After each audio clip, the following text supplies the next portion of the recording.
আজ সকাল সকাল উঠে আমাকে এটা দেখতে হবে আমি কখনো ভাবিনি। সো আজ সকাল সকাল উঠে বাইরে এসে দেখি আমার কেটিএমটার চাকা আগে খুলে নিয়ে চলে গেছে। এটা দেখে তো আমার কান্না পেয়ে গেল, কারণ এই কেটিএমটা আমার অনেক শখের ছিল। আর কাল রাতে অত বৃষ্টির মধ্যে কে যে আমার কেটিএমের চাকা চুরি করলো আমি নিজেও জানি না। মনে 10 কেজি দুঃখ নিয়ে এদিকে টাট্টি করতে এসে দেখি মোটরের বোর্ডটাও খারাপ হয়ে গেছে। আমার মনে হয় সালা টাইমটাই খারাপ যাচ্ছে। আর তোমরা তো আগে থেকেই জানো আমি সব কাজই পারি। সো নিজে নিজেই দোকান থেকে বোর্ডটা কিনে নিয়ে এসে এদিক ওদিক টুকটাক করে বোর্ডটা সেট করে ফেলি এবং ফাইনালি মোটরটা চলতে শুরু করে। আর এতক্ষণ আমি না ধুয়ে দাঁড়িয়েছিলাম, সো ফটাফট গিয়ে ধুয়ে নিই। এরপর ছাদে এসে দেখি কালো কালো মেঘ করেছে। আজ মনে হয় মেঘ মামা মামির সঙ্গে সুন্দরভাবে ঝগড়া করে এসেছে। রাত্রিবেলা 3 মূর্তি মিলে প্ল্যান করি রজতের 32 নম্বর এক্সের সঙ্গে দেখা করতে।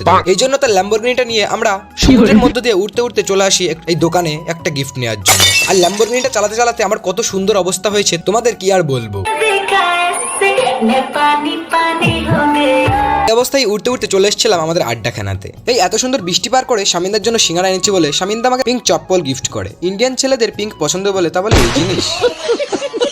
বৃষ্টিতে ভিজে একটু কুল হয়ে আমি গরম গরম সিঙ্গারা খাচ্ছিলাম। ততক্ষণে তোমরা বলে যাও আমার ভিডিও কেমন লাগে, আর একটা কমেন্ট করে যেতে ভুলো না প্লিজ।